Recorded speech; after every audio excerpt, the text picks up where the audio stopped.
Hello students, my name is Sandeep Khatri and I welcome you to my session on भारतीय नागरिक सुरक्षा संहिता। एक तो पहली बात, अब मैं बहुत ही टाइम बाद एक YouTube पर सेशन ले रहा हूं, तो आई होप कि आपके लिए बहुत ही हेल्पफुल होगा। आज के इस सेशन में जो हम बात करने वाले हैं वो ये बात करेंगे कि जो ये सब्जेक्ट है भारतीय नागरिक सुरक्षा संहिता, न्यू वर्जन ऑफ सीआरपीसी 1973, तो इसमें जो स्टूडेंट्स यूजुअली स्ट्रगल करते हैं वो इस सब्जेक्ट को किस तरीके से अपने लिए इजी बना सकते हैं। स्टूडेंट्स, आप चाहे किसी भी एग्जाम के लिए प्रिपेयर कर रहे हो, चाहे वो आपके जुडिशरी का एग्जाम हो या हम बात कर रहे हो एपीओ के एग्जाम की, तो ये एक ऐसा सब्जेक्ट है जो आपके सिलेबस में रहता ही रहता है और ज्यादातर स्टूडेंट्स यहां पे स्ट्रगल करते हैं। उसके कई अलग अलग रीजंस हो सकते हैं। पहला, क्योंकि सिलेबस बहुत ज्यादा ह्यूज है, टॉपिक्स बहुत सारे हैं, प्रोसीजरल लॉज है, ठीक है जी। तो हो सकता है कि आपको अगर इनिशियल प्रोसेस नहीं समझ में आ रही है, अगर एफआईआर नहीं समझ में आ रही है तो ऑब्वियसली पुलिस रिपोर्ट नहीं आएगी, पुलिस रिपोर्ट अगर नहीं समझ में आ रही है तो कॉग्निजेंस नहीं आएगा, कॉग्निजेंस समझ में नहीं आ रहा है तो इश्यू ऑफ प्रोसेस नहीं आएगा, एंड सो ऑन। ठीक है, तो अब इस वीडियो में हम ये मेक श्योर करेंगे कि किस तरीके से आप इस इंपॉर्टेंट सब्जेक्ट को अपने लिए बहुत ही इजी बना सकते हो। तो without wasting a second, let's begin with this session. सबसे पहला सवाल जो कि आपको अपने आप से पूछना चाहिए इस सब्जेक्ट को पढ़ने से पहले, that what motivates you to pursue BNSS 2023, जिसका मतलब है कि ये सब्जेक्ट आप पढ़ क्यों रहे हो। अब इसके बहुत सारे अलग अलग आंसर्स हो सकते हैं।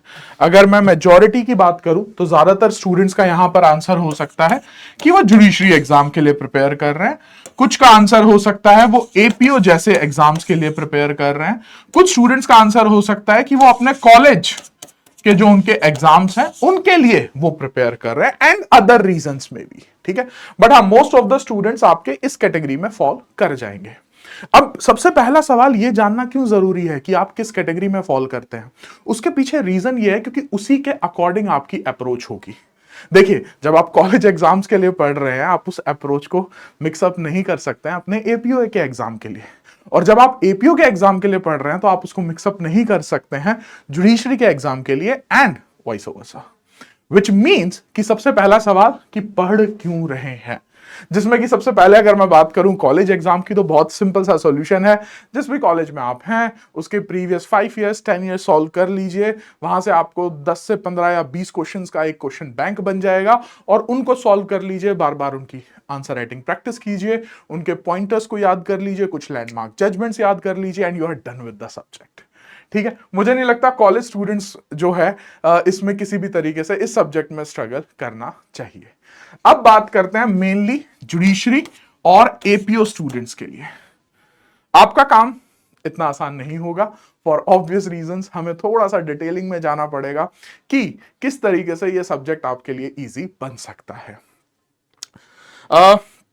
सबसे पहला स्टेप जो रहेगा जुडिशरी और एपीओ स्टूडेंट्स के लिए, दैट इज स्टेप नंबर 1। तो मैंने आपके लिए 7 स्टेप्स रखे हैं। सबसे पहले आते हैं स्टेप 1, और ये ऐसे स्टेप्स हैं जो आप अपनी सेल्फ स्टडी से भी इजीली कवर अप कर सकते हैं। ठीक है जी, तो स्टेप 1 है फोकस ऑन द बेसिक्स। देखिए, आप कोई भी सब्जेक्ट स्टार्ट कर रहे हो, अगर उसके बेसिक्स स्ट्रांग नहीं है, अगर उसके बेसिक्स क्लियर नहीं है, अगर उसकी फाउंडेशन मजबूत नहीं है, तो आप उस पर अपना महल नहीं बना पाएंगे। जैसे मैं कुछ एग्जांपल लेता हूं। आप जब एक सब्जेक्ट स्टार्ट करने जा रहे हैं तो सबसे पहला इंपॉर्टेंट सवाल यहां पर बनता है कि क्या आपको उस सब्जेक्ट का मतलब पता है, क्या आपको उस सब्जेक्ट का जूरिस्प्रूडेंशियल एसेंस पता है। सो मीनिंग का यहां पर मतलब है कि आपको पता है कि बीएनएसएस क्या है क्या ये सब्जेक्ट। जब हम बात करते हैं नागरिक सुरक्षा की, तो आप किस तरीके से यहां पर जो है सुरक्षा कर रहे हो नागरिकों की। ये सब्जेक्ट में आप पढ़ते क्या हो, इसके अंदर पढ़ने क्या वाले हो, कौन सा प्रोसीजर है ये, किस तरीके का प्रोसीजर है, मतलब क्या है इस एक्ट का। और इसी के साथ साथ इसका जूरिस्प्रूडेंशियल एसेंस का मतलब होता है जो कि ऑब्जेक्टिव, स्कोप, इंपॉर्टेंस, कि हमें इस सब्जेक्ट की जरूरत क्यों है। जैसे कि बहुत ही एक सिंपल सा एग्जांपल लेते हैं। अगर कोई ऑफेंस, वेरी बेसिक, मर्डर, ठीक है, अगर कोई ऑफेंस हुआ है, एक मर्डर हुआ है, तो अब जो एक्यूज्ड है उसे आप सजा कैसे देंगे, and that comes the role of Bharatiya Nagarik सुरक्षा संहिता, क्योंकि यही आपको बताएगा कि इन्वेस्टिगेशन कौन करेगा, यही आपको बताएगा इंक्वायरी कौन करेगा, और यही आपको बताएगा कि ट्रायल कैसे चलेगी और कौन सी ट्रायल चलेगी, court of session, warrant case, summons case, summary trial and so on. Which means कि सबसे पहला जो आपको फोकस करना है वो बेसिक्स पे करना है, और बेसिक में भी ये आपके सबसे पहले जो सवाल आएंगे वो यही दो आएंगे। अब बात करते हैं बेसिक्स में और क्या क्या चीजें आ जाती हैं। जैसे कि बेसिक्स में आपके क्वेश्चंस आ जाते हैं कि प्रोसीजरल लॉ, जो कि हम नेचर की जब बात करते हैं तो ये प्रोसीजरल लॉ क्या होता है, किस तरीके से ये डिफरेंशिएट होता है सब्सटेंटिव लॉ से, किस तरीके से आपके सब्सटेंटिव लॉ और प्रोसीजरल लॉ एक साथ वर्क करते हैं जब हम बात करते हैं भारतीय न्याय संहिता की और बीएनएसएस की, तो किस तरीके से ये एक दूसरे को कॉम्प्लीमेंट करते हैं, और अगर इनमें से कोई भी एक कमजोर होता है तो वो किस तरीके से जो है हमारे ओवरऑल सिस्टम ऑफ जस्टिस को इंपैक्ट करता है। विच मीन्स कि पहली चीज है कि आप बेसिक्स अपने स्ट्रॉन्ग कीजिए। अगर इन सवालों के जवाब जो मैं अब आपके दिमाग में रेस करने की कोशिश कर रहा हूं, अगर ये सवालों के जवाब आपको नहीं पता है तो ये पूरा का पूरा जो सब्जेक्ट है आपके लिए बहुत ही डिफिकल्ट बन जाएगा। मैं आपको एक और ट्रिक आपके साथ शेयर करता हूं, और इसमें आप अपना कोई भी लॉ सब्जेक्ट जो है उसमें आप फॉलो कर सकते हैं। कोई भी सब्जेक्ट जिससे आपको डर लगता है या आपको मजा नहीं आता है पढ़ने में, या जिसके आपको एमसीक्यू गलत हो जाते हैं या मेंस के क्वेश्चन सॉल्व नहीं कर पाते हैं, आस्क योरसेल्फ, क्या आपको उस सब्जेक्ट के बेसिक्स क्लियर है? और जब हम बात कर रहे हैं कि बेसिक्स क्लियर हैं या नहीं है, उससे हमारा मतलब क्या है? उससे हमारा मतलब है कि जो भी बेसिक क्वेश्चंस होते हैं किसी भी सब्जेक्ट के, जैसे कि meaning of the act, jurisprudential essence of the act, उस एक्ट का नेचर क्या है, क्या वो सिविल लॉ है, क्रिमिनल लॉ है, क्या वो प्रोसीजरल लॉ है, क्या वो सब्सटेंटिव लॉ है, उसके बाद क्या वो एग्जॉस्टिव है या नहीं है, क्या वो जो लॉ है उसका किस तरीके का रिलेशनशिप है when it comes to other laws. ठीक है जी। तो अगर ये सारी चीजें अगर आपको पता होंगी तो वो सब्जेक्ट की अंडरस्टैंडिंग आपके लिए बहुत ही इजी हो जाएगी। तो आई होप कि इस स्लाइड से आपको ये क्लैरिटी मिल गई होगी कि बेसिक्स स्ट्रॉन्ग करना बहुत ही जरूरी है। अब हम बढ़ते हैं हमारे नेक्स्ट टिप की तरफ, दैट इज कि स्टेप नंबर 2 हमें क्या करना है। स्टेप नंबर 2 में बात आती है अप्रोच की, कि एक सब्जेक्ट को पढ़ते कैसे हैं। देखिए हमारे एजुकेशन सिस्टम में ना, स्टार्टिंग फ्रॉम स्कूल, उसके बाद आपका कॉलेज, उसके बाद शायद आप मास्टर्स करो, उसके बाद शायद आप पीएचडी भी कर लो, सब ये तो बताते हैं कि ये सब्जेक्ट है, ये पढ़ना है, ये पास करना है, लेकिन पढ़ना कैसे है ये बहुत कम बताया जाता है, और ये बहुत ही इंपॉर्टेंट है। जैसे कि एक एग्जांपल से आपको बताता हूं, आपने बहुत बार सुना होगा कि जब हम स्कूल में मैथ्स पढ़ते थे तो मैथ्स को पढ़ना नहीं चाहिए, उसको सॉल्व करना चाहिए। अगर हम लैंग्वेज पढ़ रहे हैं तो हमें उसमें ज्यादातर कोशिश करनी चाहिए कि हम उसको अपने बोलने में लेकर आए, ठीक है, ताकि हम उसमें और अच्छे से जो है स्किल एक्वायर कर सकें। तो इसी तरीके से हर सब्जेक्ट की अपनी एक अप्रोच होती है। तो भारतीय नागरिक सुरक्षा संहिता पढ़ते हुए आपकी क्या अप्रोच होनी चाहिए उस पर बात करते हैं। इसका कोई फिक्स्ड फॉर्मूला नहीं है, ठीक है। अगर संदीप खत्री कोई सब्जेक्ट पढ़ता है तो उसको एक पर्टिकुलर सब्जेक्ट को पढ़ने की अपनी एक अप्रोच हो सकती है, आपकी डिफरेंट हो सकती है। मैं आपके सामने कुछ मेजर 4 अप्रोचेस यहां पर रखूंगा। जैसे कि सबसे पहली अप्रोच आती है सेक्शन वाइज पढ़ना, like you start with section number 1 and go till section number 531। ठीक है जी। तो अब ये भी अपने आप में एक अप्रोच है कि आप आप सेक्शन वाइज जो है किसी भी सब्जेक्ट को पढ़ रहे हो। अब ये ठीक है, ये गलत है, ये बहुत सारे फैक्टर्स पे डिपेंड करता है कि कौन उसे पढ़ रहा है और उसका क्या ऑब्जेक्टिव है। दूसरी अप्रोच के बारे में हम बात करते हैं कि आप कॉन्सेप्ट वाइज पढ़ते हैं, आप पहले इन्वेस्टिगेशन पढ़ते हैं, फिर आप इंक्वायरी पढ़ते हैं, फिर आप ट्रायल पढ़ते हैं, और लगभग लगभग इन्हीं 3 टॉपिक्स को पढ़ते हुए डिटेलिंग में आपके most of the topics cover हो जाते हैं, और लास्ट में फिर आप क्या करते हैं, जो टॉपिक्स बच जाते हैं उनको मिसलेनियस में डाल देते हैं और वहां पे पढ़ लेते हैं। जैसे कि आप स्टार्ट करते हैं इन्वेस्टिगेशन से, तो भाई इन्वेस्टिगेशन से स्टार्ट करोगे तो सबसे पहले आओगे इन्वेस्टिगेशन के मीनिंग पे। इन्वेस्टिगेशन कौन करेगा? पुलिस। पुलिस इन्वेस्टिगेशन में क्या करती है? क्या अरेस्ट कर सकती है, अरेस्ट विद वारंट करती है, विदाउट वारंट, तो उसी के साथ आपका अरेस्ट का भी टॉपिक आ जाएगा, तो आप अरेस्ट पढ़ लोगे। अब अरेस्ट पढ़ रहे हो तो उसी के साथ बेल का भी टॉपिक आ जाएगा, फिर आप बेल पढ़ लोगे। फिर उसके बाद जब आप कलेक्शन ऑफ एविडेंस हो जाएगा तो फिर आप उसके बाद क्या करते हो, तो यहीं से आप अपना इन्वेस्टिगेशन प्रोसीडिंग्स भी पढ़ना स्टार्ट कर सकते हो, दैट इज FIR, उसके बाद आपकी इन्वेस्टिगेशन, फिर आपकी police report and so on. ठीक है, तो विच मीन्स कि आप इसको कॉन्सेप्ट वाइज भी पढ़ सकते हो। थर्ड मैं बात करूं तो काफी बुक्स में pre trial, trial and post trial, तो मतलब पूरे सब्जेक्ट को 3 पार्ट्स में डिवाइड किया गया है, जिसमें कि प्री ट्रायल जो है आपके ट्रायल होने से पहले क्या क्या चीजें होती हैं, तब क्या होता है, ट्रायल में क्या क्या चीजें होती हैं, और फिर पोस्ट ट्रायल क्या क्या चीजें होती हैं। जैसे कि अब देखो, इसमें और इसमें बहुत ज्यादा कुछ फर्क नहीं है भाई, प्री ट्रायल में ही तो इन्वेस्टिगेशन आएगा। ठीक है, डन। ट्रायल आप यहां भी पढ़ रहे थे, ट्रायल आप यहां भी पढ़ रहे हो भाई, इंक्वायरी जो है वो भी तो आपका प्री ट्रायल ही आएगा। पोस्ट ट्रायल में आपकी क्या आ जाएंगी, ट्रायल में आपकी 4 टाइप्स ऑफ ट्रायल आ जाएंगी, चाहे उसमें आपकी कोर्ट ऑफ सेशन ट्रायल हो, चाहे उसमें आपकी वारंट केस ट्रायल हो, आपकी समन्स केस ट्रायल हो, या फिर आपकी समरी ट्रायल हो। और लास्ट पोस्ट ट्रायल में आपका क्या आ जाएगा, concepts like appeal and so on. तो इन शॉर्ट आपकी अप्रोच, अगर कोई स्टूडेंट कहता है सर मुझे तो सेक्शन वाइज पढ़ने में ही समझ में आ रहा है, तो आप सेक्शन वाइज भी पढ़ सकते हैं। अगर ज्यादातर मैं सजेस्ट करता हूं, अगर आपने बेसिक्स आपके क्लियर हो गए, एक बार अगर आपने सब्जेक्ट पूरा का पूरा सब्जेक्ट लगभग पढ़ लिया है, ठीक है, तब आप, मुझे लगता है कॉन्सेप्ट वाइज भी अगर पढ़ते हैं तो आप बहुत अच्छे से इस सब्जेक्ट को ज्यादा अच्छे से समझ पाएंगे। या और नेक्स्ट अप्रोच रहती है मिक्स अप्रोच, विच मींस कि हम सेक्शन वाइज भी पढ़ेंगे और उसी में हम अपने टॉपिक्स भी ले आएंगे। जैसे कि अगर मान लीजिए आप पढ़ रहे हैं द कॉन्सेप्ट ऑफ, मान लीजिए jurisdiction, jurisdiction of criminal courts अगर आप पढ़ रहे हैं, आप कॉन्स्टिट्यूशन ऑफ क्रिमिनल कोर्ट्स पढ़ रहे हैं, तो उसी के साथ आप पावर्स ऑफ क्रिमिनल कोर्ट्स भी पढ़ेंगे, उसी के साथ आप ट्रांसफर ऑफ केसेस भी पढ़ेंगे। तो आप इस तरीके से मिक्स अप्रोच भी ले सकते हैं, कोई भी अप्रोच, इट्स लाइक कि जो मेडिसिन खतरी पे वर्क करती है जिस तरीके से, जरूरी नहीं आप पर भी वही करेगी।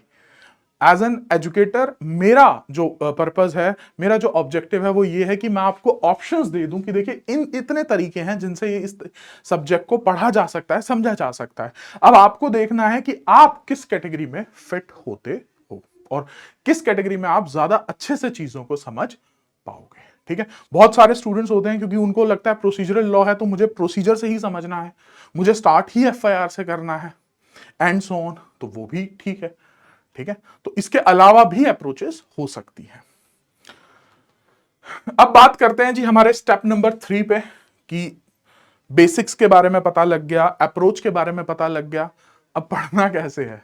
तो देखिए, आपके जो वेपन्स होंगे इस वॉर में वो होंगे आपके, the first one is your bare act. ये तो मस्ट है ही। ठीक है जी, बिना बेयर एक्ट के तो आप सरवाइव कर ही नहीं सकते हैं। बेयर एक्ट ही आपको बेसिकली आपको बताता है कि आपका सिलेबस क्या है when it comes to exams like APO and judiciary.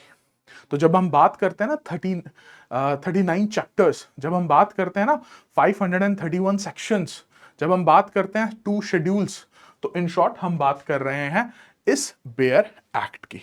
ठीक है जी, इसके साथ मैं चाहूंगा कि आप एक स्टैंडर्ड टेक्स्ट बुक भी रेफर करें।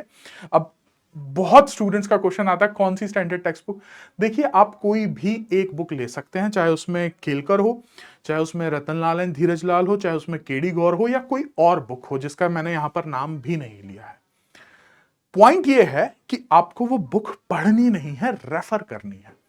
मैं हमेशा कहता हूं when it comes to judiciary and APO examinations, आपको टेक्स्ट बुक को रेफर करना होता है, रीड नहीं करना होता है।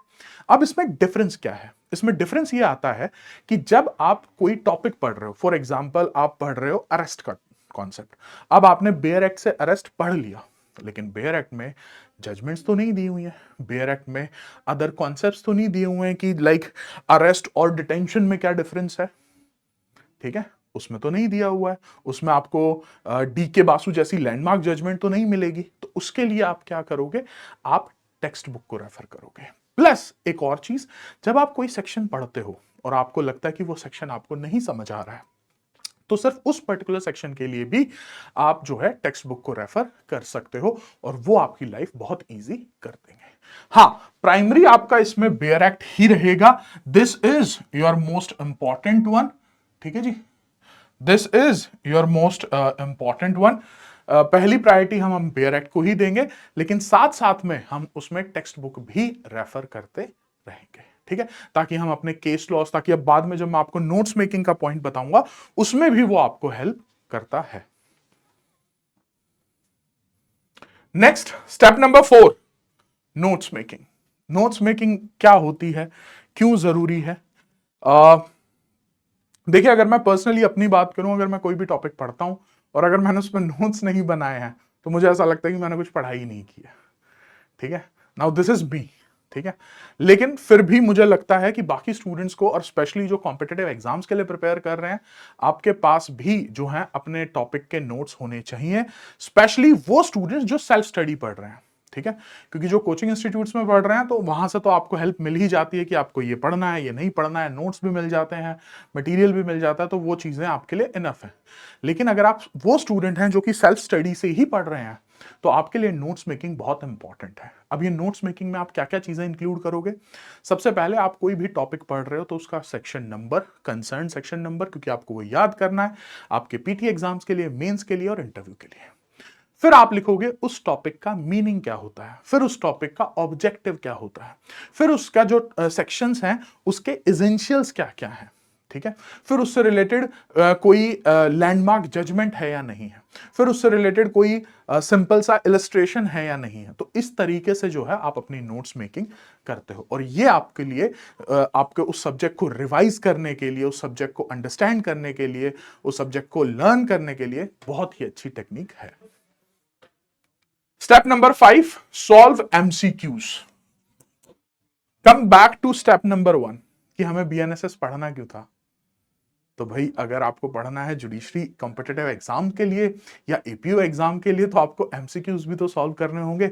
अब I think there are many books available in the market जहां पर आपको टॉपिक वाइज भी जो है वो एमसीक्यूज मिल जाते हैं कि अच्छा अभी मैंने बेल पढ़ा है, अच्छा अभी मैंने अपील का कॉन्सेप्ट पढ़ा है, अच्छा अभी मैंने ट्रायल का कॉन्सेप्ट पढ़ा है, अभी मैंने जो है इन्वेस्टिगेशन प्रोसीडिंग्स पढ़ी हैं या कंप्लेंट प्रोसीडिंग्स पढ़ी हैं। तो अब मैं उसी टॉपिक से रिलेटेड जितने एमसीक्यूज होते हैं जिसमें आपके पीवाईक्यूज भी आ गए या अदर एमसीक्यूज भी आ गए, क्या मैं वो सॉल्व कर पा रहा हूं?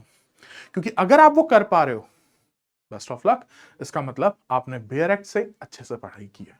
और अगर आप वो नहीं कर पा रहे हो तो इट मींस कि कहीं ना कहीं लैक कर रहे हो।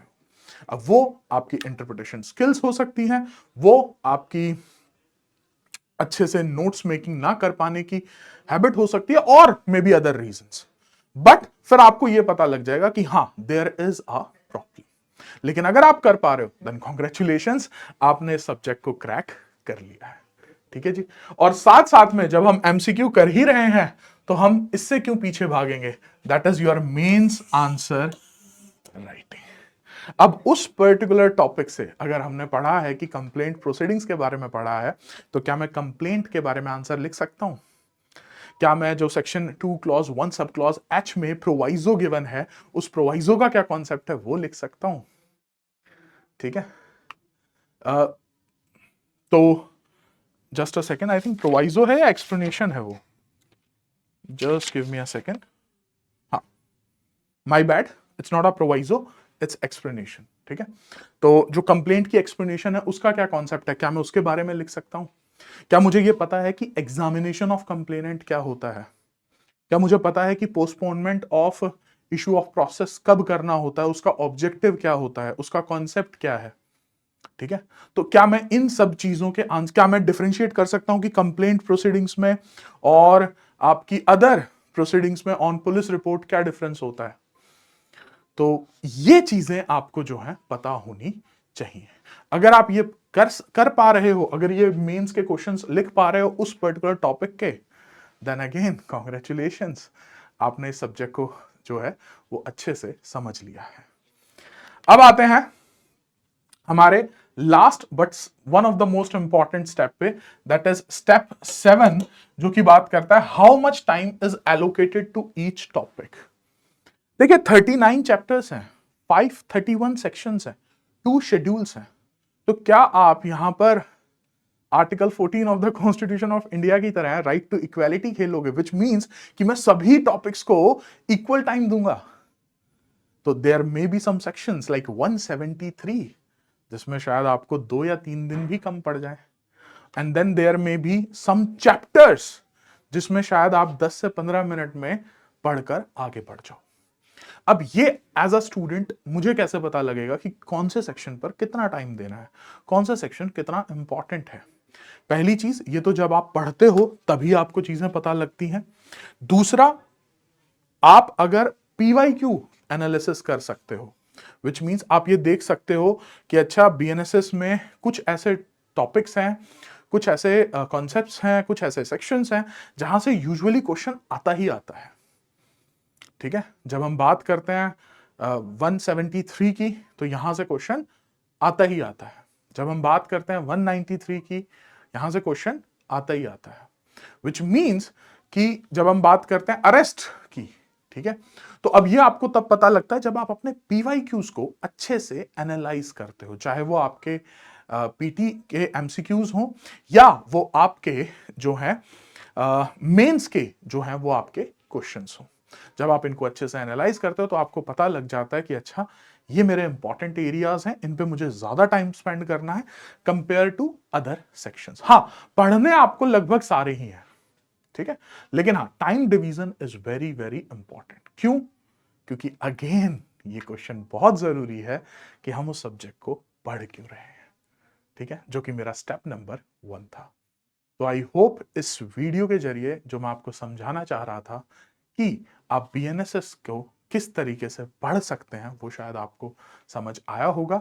इसी के साथ मैं आपको एक और इंपॉर्टेंट अपडेट दे देता हूं कि पीडब्ल्यू का अभियोजन बैच में जो है बीएनएसएस स्टार्ट हो रहा है फ्रॉम 10th ऑफ नवंबर से, जिसमें कि मैं जो है उसमें क्लासेस ले रहा हूं। बीएनएसएस जैसा इंपॉर्टेंट सब्जेक्ट से स्टार्ट कर रहे हैं हम, और अगर आप इंटरेस्टेड हैं तो इसी वीडियो के लिंक में जो है डिस्क्रिप्शन में हमने जो है लिंक दिया हुआ है, आप उस पर गो थ्रू करके बैच में अपने आप को एनरोल कर सकते हैं। सो आई होप कि ये सेशन आपके लिए हेल्पफुल रहा होगा। That's it from my end as of now. Thank you very much, take care and see you soon in some other next video. Till then, yes, it's time to say peace.